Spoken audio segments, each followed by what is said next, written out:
Hi RJ Sha Family எப்படி இருக்கீங்க? நல்லா இருக்கீங்களா? ஒரே வாரத்தில் 461 கோடி கலெக்ஷன். மீசை எடு கொண்டாடு, சாரி ஸ்வீட் எடு கொண்டாடு அப்படின்ற ஒரு விஷயத்தை பற்றி என்னென்னு நிறைய பேருக்கு புரிஞ்சிருக்கும். என்ன அப்படின்றத இந்த வீடியோவில் வந்து பார்க்க போகிறோம்.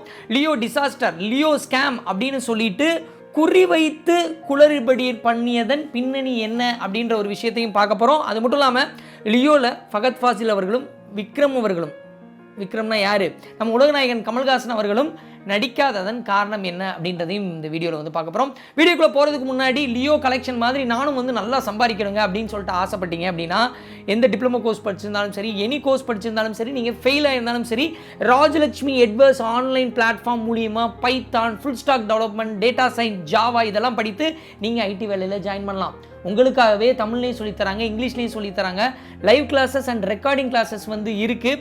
400க்கும் மேற்பட்ட கம்பெனியில் அவங்க டைப் வச்சிருக்கிறதுனால படித்து முடிச்சதுக்கப்புறம் 100% ஜாப் சப்போர்ட்டும் தர்றாங்க. உங்களால் ஃபீஸு உடனடியாக கட்ட முடியலைன்னா இஎம்ஐ வசதிகளும் தர்றாங்க. இதை யார் நடத்துகிறாங்கன்னா 25 வருடத்துக்கு மேலாக எஜுகேஷன் இண்டஸ்ட்ரியில் இருக்கக்கூடிய ராஜலட்சுமி இன்ஸ்டியூட் தான் ராஜலட்சுமி எட்வர்ஸ் வந்து நடத்துகிறாங்க இந்த ஆன்லைன் பிளாட்ஃபார்மை. நீங்களும் இந்த கோர்ஸ் எல்லாம் படித்து ஐடி வேலைகளில் ஜாயின் பண்ணலாம். உடனடியாக நான் பின் டு டாப்லேயும் டிஸ்கிரிப்ஷனில் உங்களுடைய காண்டாக்ட் டீட்டெயில் வச்சுருக்கேன், காண்டாக்ட் பண்ணுங்கள். 461 கோடி கலெக்ஷன் அப்படின்னோடனே ஒரு சிலர் வந்து இப்போ என்ன சொல்லுவாங்க அப்படின்னா, சும்மா சொல்கிறாங்கயா அப்படின்ற மாதிரிலாம் வந்து சொல்லுவாங்க. ஏன்னா அந்த கலெக்ஷன் அப்படின்ற ரிப்போர்ட் வந்து வெளியே வரும்போது ஐடியிலேருந்து ஆரம்பித்து ஷேர் ஹோல்டர்லேருந்து எல்லாருக்குமே இது வெளியே வர ஆரம்பிக்கும், சரிங்களா? அப்படி இருக்கும்போது இன்னும் நிறைய பேர் கேள்வி வரும், எப்படி இவ்வளோ கலெக்ஷன் அப்படின்னு சொல்லிட்டு.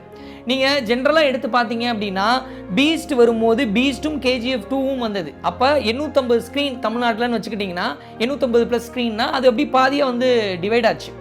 துணிவும் வாரிசும் ரிலீஸ் ஆச்சு, பாதியாக டிவைட் ஆச்சு. இந்த தடவை வந்து பார்த்தீங்கன்னா சிங்கிள் ரிலீஸ் தமிழ்நாட்டில் 850+ ஸ்க்ரீன்லேயும் சிங்கிள் ரிலீஸ். ஒரு சிலர் வந்து நெகட்டிவாக அதாவது இன்டென்ட்டோட ஒரு சில சம்பவங்களையும் பண்ணிகிட்டு இருக்காங்க. அந்த வரிசையில் நீங்கள் லியோ படம் ஃபஸ்ட்டு ஷோ 9 மணிக்கு நம்ம போட்டாங்க இல்லைங்களா, அது போட்டு இன்டர்வல் கூட முடியலைங்க. ஹேஷ்டேக்கில் லியோ டிசாஸ்டர் அப்படின்ற ஒரு விஷயம் வந்து நெகட்டிவாக கிரியேட் ஆக ஆரம்பிச்சது. அதே மாதிரி வந்து லியோ ஸ்கேம் ப்ரொடியூசர் தான் சொல்லியிருக்கிறாரு, டேரக்டர் பண்ணியிருக்கிறாரு, அப்படி பண்ணாலும் இது கனெக்ஷன் இல்லை அப்படின்னு சொல்லிட்டு லியோ ஸ்கேம் அப்படின்ற ஒரு விஷயமும் வந்து பார்த்திங்கன்னா இங்கே வந்து ட்ரெண்டிங் ஆகிட்டு வந்துட்டு இருக்கு. ஸோ இதை யார் கிரியேட் பண்ணுறா அப்படின்னு சொல்லிட்டு பார்த்தீங்கன்னா, விஜய் அவர்கள் மேலே வன்மம் பொறாமை கொண்ட ஒரு சிலரும், ஒரு சில எதிரில் இருக்கக்கூடிய ஒரு சில ஃபேன்ஸும் இந்த ஒரு விஷயத்தை பண்ணுறாங்க அப்படின்னு சொல்லிட்டு நினைக்கும் போது, இது என்ன அப்படின்னா, இன்றைக்கி இது 461 கோடி அப்படின்றது பெரிய கலெக்ஷனாக வரும்போது, இப்போ அடுத்த படம் நம்ம தலைவர் சூப்பர் ஸ்டார் ரஜினிகாந்த் அவர்களுடைய படம் லோகேஷ் அவர்கள் பண்ணும்போது, லோகேஷ்க்கு இவ்வளோ பிஸ்னஸ் இருக்கியா, இன்னும் பெருசாகியா அப்படின்னு சொல்லிட்டு 1000 கோடிக்கு மேலே அடிக்கிறதுக்கும் வாய்ப்பு இருக்குது. நம்ம தமிழ் சினிமாவுக்கு நடக்க போகுது, அதுதான் ஹாப்பியான ஒரு விஷயம். இப்போது நீங்கள் கொஞ்சம் யோசித்து பாருங்கள், இன்றைக்கி கேரளாவில் லோகேஷ் அவர்களை ஒரு டேரக்டருக்குங்க அவ்வளோ பெரிய கூட்டம் செல்ஃபி எடுக்கிறதுக்காக கேரளாவில் அவ்வளோ பேர் வந்து நிற்கிறாங்க. எனக்கு தெரிஞ்சு நான் பார்த்ததில் ஒரு டேரக்டருக்கு, அதுவும் தமிழ் டேரக்டருக்கு கேரளாவில் இப்படி ஒரு விஷயம் நடந்திருக்கு அப்படின்றது நான் பார்த்ததே இல்லைங்க. எனக்கு வந்து ஏதோ சன்னி லியோனுக்கு அவ்வளோ பெரிய கூட்டம் பெருசாக நின்றுச்சு கேரளாவில், அதுக்கப்புறம் இவ்வளோ பெரிய கூட்டத்தை பார்க்கல. ஒரு டேரக்டருக்கு நடந்திருக்கு அப்படின்னு சொல்லும்போது அது ரொம்ப சந்தோஷமாக இருந்தது. அதுவும் நம்ம தமிழ் டேரக்டருக்கு நடந்திருந்தது சந்தோஷமாக இருக்குது. இதை நினச்சி சந்தோஷப்படுறதா, தமிழ்நாட்டில் லோகேஷை லியோ ரிலீஸ் ஆனதுக்கப்புறம் நம்ம சோசியல் மீடியாவில் வச்சு செஞ்சாங்க, வன்மத்தை கக்குனாங்க, அதை நினச்சி வருத்தப்படுறதா அப்படின்னு தெரில. ஒரு மோசமான படம் அப்படின்ற அளவுக்கு லியோ வந்து ப்ரொஜெக்ட் பண்ணாங்க.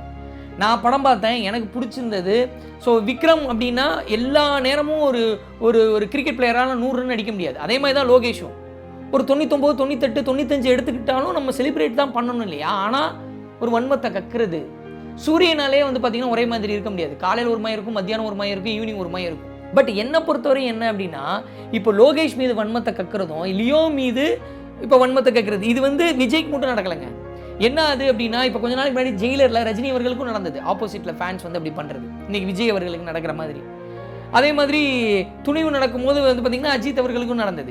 இது நடக்கும்போது என்ன ஆகுது அப்படின்னா, நம்ம ஹேஷ்டேக்கில் எக்ஸ் பிளாட்ஃபார்மில் ட்விட்டரில் ட்ரெண்ட் ஆகிறோம். லியோ படம் வரும்போது எனக்கு நார்த் இந்தியா மிர்ச்சியிலேருந்து ஃபோன் பண்ணாங்க, லியோ எப்படி இருக்குது, ஒரு அப்டேட் கொடுங்க அப்படின்னு சொல்லிட்டு, தேட்டர்லாம் எப்படி இருக்குன்னு சொல்லிட்டு. அந்த பிரச்சனை வந்துச்சா, டிசாஸ்டர் வந்துச்சு, சண்டை போட்டுட்டு இருக்கிறது வந்தோடனே அதை பற்றியும் கேட்குறாங்க. இப்போ நார்த் இந்தியாவுக்கு இதை பற்றி பேச வேண்டியது இருக்குது.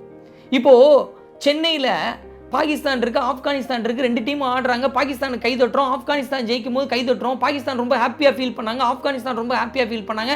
சென்னை க்ரௌடு போய் ஒரு க்ரௌடே கிடையாதுயா அப்படின்னு சொல்லிட்டு நார்த் இந்தியாவில் பாராட்டிகிட்டு இருக்கிற போது இந்த இந்த சண்டை ட்விட்டரில் போடும்போது அதையும் கேட்குறாங்க, என்னப்பா சேப்பாக் ஸ்டேடியமில் அப்படி கை தட்டிட்டு இருக்காங்க, சென்னை ஆடியன்ஸ் சூப்பர்னு சொல்லும்போது இப்படி ஒன்று நடக்குதுன்னு கனெக்ட் பண்ணி கேள்விகள் வருது. ஸோ இது யோசிக்கும் போது கொஞ்சம் ஒரு மாதிரி தான் இருந்துச்சு. இப்போ லோகேஷ் அவர்களை எடுத்துக்கிட்டீங்க அப்படின்னா சினிமாவில் ஏதோ ஒன்று பண்ணணும், புதுசாக பண்ணணும் அப்படின்னு சொல்லிட்டு மேக்கிங்கில் ஒன்று பண்ணிகிட்டு இருக்காரு. அடுத்து ஐமேக் கேமரா வச்சு பண்ணலாம் தலைவர் படம் அப்படின்னு வந்து சொல்லிட்டு இருக்காரு. எல்லாருக்குமே வந்து பார்த்தீங்கன்னா மிகப்பெரிய அளவில் ஃப்ரீடம் கொடுக்குறாரு. தமிழ் சினிமாவில் ஒரு அசிஸ்டன்ட் டைரக்டர் இருக்காரு அப்படின்னா நீ முடிவெடு, உன் படம் நினச்சி ஒர்க் பண்ணு அப்படின்னு சொல்லிட்டு அவருக்கு ஃப்ரீடம் தூக்கி கொடுக்குறது. கண்ணன் ஒருத்தவர் தான் மிக்சிங் பண்ணியிருக்காரு லியோக்கு.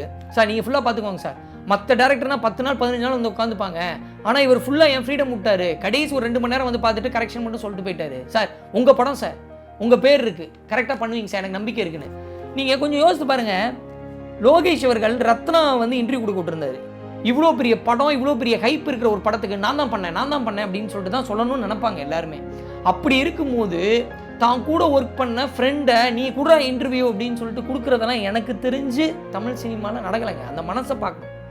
ஆனால் அவரை ஒரு செகண்ட் ஹாஃபில் ஒரு சில விஷயங்கள் ஓகே இதெல்லாம் இதெல்லாம் எனக்கு கன்வின்சிங்காக இல்லை அப்படின்னு சொல்கிறதுன்றது வேற. பட் அவரை போட்டு வன்மத்தை தெளித்து இது வந்து மோசமான படம் அப்படின்னு சொல்லும்போது இது எந்த ஹீரோக்குமே நடக்கக்கூடாதுங்க. இந்த ஒரு வன்மமும் இந்த இதுவும் நடந்துச்சுன்னா என்ன ஆகும் அப்படின்னா, இப்போ கேஜிஎஃப் வந்து 1000 கோடி கலெக்ஷன் ஆயிடுச்சு, பாகுபலி கலெக்ஷன் ஆயிடுச்சு, காந்தாரா கலெக்ஷன் ஆயிடுச்சு. ஏன்னா நார்த் இந்தியாவில் கேஜிஎஃப் 2 400 கோடி கலெக்ஷன் ஆச்சு. இந்த தடவை லியோ ஏன் அங்கே வந்து ரிலீஸ் பண்ணலன்னா, மல்டிப்ளெக்ஸில் நம்ம நெட்ஃப்ளிக்ஸில் வந்து 125 கோடிக்கு சைன் பண்ண அந்த டைமில் தான் என்ன இருக்குது அப்படின்னா 8 வாரம் கழிச்சு தான் நீங்கள் நெட்ஃப்ளிக்ஸில் போடணும், ஓடிடியில் போடணும் அப்படின்ற ரூல்ஸை நார்த் இந்தியாவில் கொண்டு வந்திருக்காங்க, மல்டிப்ளெக்ஸில் கொண்டு வந்திருக்காங்க. அப்படி கொண்டு வந்ததுனால அங்கே ரிலீஸ் ஆக முடியல. இப்போ ஃபியூச்சரில் வந்து பார்த்தீங்கன்னா தங்கலான் வரப்போகுது, சூப்பர் ஸ்டார் ரஜினிகாந்த் அவருடைய படம் வரப்போகுது, இந்தியன் 2 வரப்போகுது, கங்குவா வரப்போகுது. இதெல்லாம் வரும்போது அடுத்த வருஷம் வரும்போது நம்ம விடாமுயற்சி வரப்போகுது. இதெல்லாம் வரும்போது நம்ம தமிழ் சினிமா 1000 கோடி கலெக்ஷன் ஆகணும்னா இந்தி சினிமா மார்க்கெட்டை பிடிக்கணும். அதை பிடிக்கிறதுக்கு என்ன விஷயங்களோ நம்ம தமிழ் சினிமாவில் இருக்கக்கூடிய ப்ரொடியூசர் அசோசியேஷன் ஹிந்தியில் இருக்கிறவங்கள்ட்ட பேசணும். எனக்கு தெரிஞ்சு தங்கலான்லாம் ஒரு மிகப்பெரிய மார்க்கை கிரியேட் பண்ணணும்னு தோணுது. அடுத்து வந்து அமிதாப் பச்சனோட தலைவர் நடிக்கிற படம் கிரியேட் பண்ணணும்னு தோணுது. அப்புறம் லோகேஷ் பண்ணுறாரு, விடாமுயற்சி கிரியேட் பண்ணணும்னு தோணுது. இதெல்லாம் நடக்கும்போது கங்குவா கிரியேட் பண்ணணும்னு தோணுது. இது நடக்கும்போது நம்ம சினிமாயா நம்ம மண்ணிலேருந்து போனது ஹிந்திலே வந்து கலக்குதியா அப்படின்னு சொல்லணும். அதுக்கு முதல் கட்டமாக இங்கே இருக்கும்போது இந்த மாதிரியான டிசாஸ்டர் மாற்றி மாற்றி திட்டிக்கிறது இதெல்லாம் இருந்துச்சு அப்படின்னா நார்த் இந்தியாவில் இருக்கிறவங்களுக்கு இந்த வைப் போகும். அப்போ சுமாராக தான் இருக்க போல அப்படின்னு கம்மியாகும். நீங்கள் கொஞ்சம் யோசித்து பார்த்தீங்க அப்படின்னா லியோ படம் வரும்போது சூப்பர் ஸ்டார் ரஜினிகாந்த் அவர்கள் வந்து செம்மையாக வரணும் அப்படின்னு சொல்லிட்டு வாழ்த்தினார். அடுத்த தலைவரோட படத்துடைய கதையை கேட்டுட்டு விஜய் அவர்கள் எப்பா 10 நிமிஷத்தில் இவ்வளோ ஃபென்டாஸ்டிக்காக இருக்குது அப்படின்னு சொல்லிட்டு அதை வந்து சொன்னார். நீங்கள் வந்து நவராத்திரி எடுத்துக்கிட்டீங்க அப்படின்னா விஜய் அவர்களுடைய அம்மா என்ன பண்ணாங்கன்னா நவராத்திரிக்கு சூப்பர் ஸ்டார் ரஜினி வீட்டுக்கு போயிருக்காங்க. மகான் அப்படின்ற ஒரு படம் ஓடிடியில் ரிலீஸ் ஆகும்போது விஜய் அவர்கள் ஃபோன் பண்ணி இன்னைக்கு ப்ரொடியூசராக இருக்கார்ல லியோ படத்தினுடைய ப்ரொடியூசர் லலித் அவருக்கு அவரை திட்டிருக்காரு.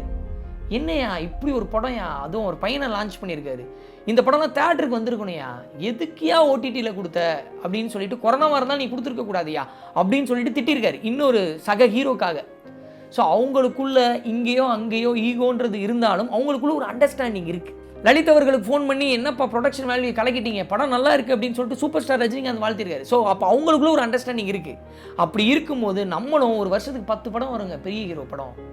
உங்களுக்கு வந்து விஜய் பிடிக்கலாம், உங்களுக்கு வந்து ரஜினி பிடிக்கலாம், உங்களுக்கு அஜித் அவர்கள் பிடிக்கலாம், சூர்யா பிடிக்கலாம். ஒருத்தவங்களை பிடிக்குதுன்றதுக்காக இன்னொருத்தவங்க மேலே வன்மத்தை கற்கிறது எந்த அளவில் கரெக்டு? ஒரு 10 படம் வருதுன்னா ஃப்ரெண்ட்ஸோடு சேர்ந்து ஒரு கெட் டுகெதர், உங்களுக்கு ஒரு வேளை அந்த படம் பார்க்கணும்னு தோணுச்சுன்னா போய் பாருங்கள், கற்றுங்க, என்ஜாய் பண்ணுங்கள், செலிப்ரேட் பண்ணுங்கள். It's a stress buster. ஃபேமிலியோடு போய் குதூகலமாக இருங்க. இப்போது லியோக்கு வந்து நார்த் இந்தியா மல்டிப்ளெக்ஸில் ஒரு சில குளறுபடிகள் அங்கே ரிலீஸ் பண்ண முடியல. 7 நாளில் 461 கோடி.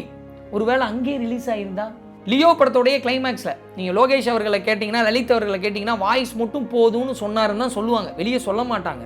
பட் ஆனால் ஸ்கிரிப்டில் ஃபஹத் ஃபாசில் அவர்கள் இருந்திருக்காரு. கிளைமேக்ஸில் ஃபஹத் ஃபாசில் அவர்கள் ஃபஸ்ட்டு இருக்கும்போது இருந்திருக்காரு. இன்ட்ரோல் முடிஞ்சு வரும்போது அந்த அவருடைய ஷாப் இருக்கும் பார்த்தீங்களா, விஜய் அவர்களுடைய ஷாப்பு, அதில் மாயா வந்துட்டு போவாங்கல்ல இன்ட்ரோல் முடியும் போது. அப்போ மாயா வந்துட்டு போனதுக்கப்புறம் ஃபஹத் ஃபாசில் வந்துட்டு பார்த்துட்டு போவார். ஃபஸ்ட்டு மாயா, அடுத்து ஃபஹத் ஃபாசில், 3ஆவதாக ராமகிருஷ்ணன் வருவார். அதுக்கப்புறம் ஃபஹத் ஃபாசில் அவர்கள் கிளைமேக்ஸில் வர மாதிரி ஸ்கிரிப்ட் ஃபஸ்ட்டு எழுதி வச்சுருந்துருக்காங்க. அப்போ ஃபஹத் ஃபாசில் அவர்கள், கமல் அவர்கள், லியோ அவர்கள் 3 பேரும் சேர்ந்து ஒரு சம்பவம் கிளைமேக்ஸில் பண்ணியிருந்தாங்கன்னா வரும்போது திருப்தியாக வெளியே வந்திருப்பாங்கல்ல ஆடியன்ஸ். அப்போது ஏன் வந்து விக்ரம் உலகநாயகன் அவர்களும் ஃபஹத் ஃபாசிலும் வரல அப்படின்னா, நீங்கள் விக்ரமில் எடுத்துக்கிட்டீங்க அப்படின்னா சூர்யா அவர்கள் வந்ததுக்காக கைதி 2ல் கமல் அவர்கள் வருவார். காசு மட்டும் கொடுக்கல, கைதியில் இருக்கக்கூடிய ஒரு சில விஷயங்களை விக்ரமில் யூஸ் பண்ணதுக்கு காசு மட்டும் கொடுக்கல. இது வந்து ஒரு ஜென்டில்மேன் அக்ரிமெண்ட். சூர்யா நம்ம படத்துக்கு வந்திருக்காரு, கைதி 2க்கு நீங்கள் பாருங்கள், கண்டிப்பாக வருவார் கமல் அவர்கள். ஸோ அதே மாதிரி இப்போது லியோவில் விக்ரம் அவர்களும் விக்ரம் படத்தில், அதாவது விக்ரம்னா நான் சொல்கிறது கமல் அவர்களும் ஃபஹத் ஃபாசில் அவர்களும் உள்ளே வந்தாங்கன்னா இங்கே ஃபண்டு டிரான்ஸ்ஃபர்ஷன் ஈஸியாக பண்ணிடுவாங்க. விஜய் அவர்களும் அடுத்து வரக்கூடிய விக்ரம் பார்ட்டில் வரணும்னு கமல் நினைப்பார். இது ஒரு ஜென்டில்மேன் அக்ரிமெண்ட்.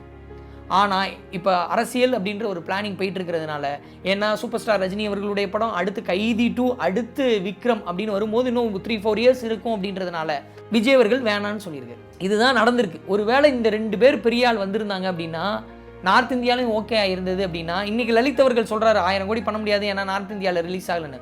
ஒருவேளை இதெல்லாம் நடந்து நார்த் இந்தியாவில் நடந்திருந்தா கண்டிப்பாக லியோ 1000 கோடி பண்ணியிருக்கும். ஸோ அதுக்கு மேலே தலைவர் படம் தாண்டி இருக்கும். ஸோ நம்ம தமிழ் சினிமா தாண்டுது அப்படின்ற சந்தோஷம் தானேங்க. நான் சொன்ன மாதிரி தான், ஒரு ஹீரோவுடைய கதையை இன்னொரு ஹீரோ பண்ணுவாங்க. இது நடந்திருக்கு. ரஜினிக்கு வர்ற கதை வந்து ஒரு வேளை விஜய் அவர்களுக்கு வந்தால் விஜய் அவர்கள் பண்ணுவார். விஜய் அவர்களுக்கு வர்ற கதை வந்து தலைக்கு போச்சுன்னா அவரும் பண்ணுவார். இன்றைக்கி நடந்திருக்கு, இண்டஸ்ட்ரியில் நடந்திருக்கு, மாறி மாறி நடந்திருக்கு. அவங்க கண்டென்ட்டை விட மாட்டாங்க, நல்ல கதையாக இருந்தால் எடுத்துப்பாங்க. அவருக்கு சொல்லிட்டார் நமக்கு வேணாம் அப்படின்னு நினைக்க மாட்டாங்க. அதே மாதிரி தாங்க, நல்ல கண்டென்ட் வரும்போது நம்ம இவங்க ஃபேனாக அவங்க ஃபேனாக இருந்து நமக்கு வேணும்னா பார்த்துக்கலாம். நம்ம ஒருத்தவங்களை பிடிக்கணும்னா அவங்கள கொண்டாடலாம். அதுக்காக அடுத்தவங்க மேலே வன்மத்தை கொட்டணுமா? உங்களுடைய ஒப்பீனியன் என்ன அப்படின்றதையும் இந்த கமெண்ட் மூலிமா தெரியப்படுத்துங்க. ஸ்வீட் எடு கொண்டாடு, சாரி மீசி எடு கொண்டாடு, குழப்பிடுச்சுப்பா. வேறு யாரோ மீசி எடுக்கிறேன்டாரு, ஏதோ சொன்னாராமே 400 கோடியோ ஏதோ கலெக்ட் ஆகாது, யாரோ சொன்னாங்க. ஓகே, இப்படி நிறைய பேர் நெகட்டிவை கிரியேட் பண்ணாலும் ஜென்ரலாக சொல்லுவாங்க பார்த்தீங்களா, நம்ம லைஃப்லேயும் இப்படி நிறைய பேர் நெகட்டிவிட்டியை கிரியேட் பண்ணுவாங்க. 1000 கைகள் மறைத்தாலும் ஆதவன் மறைவதில்லைன்னு சொல்லுவாங்கல்ல, அதே மேட்டர் தான். Thanks so much.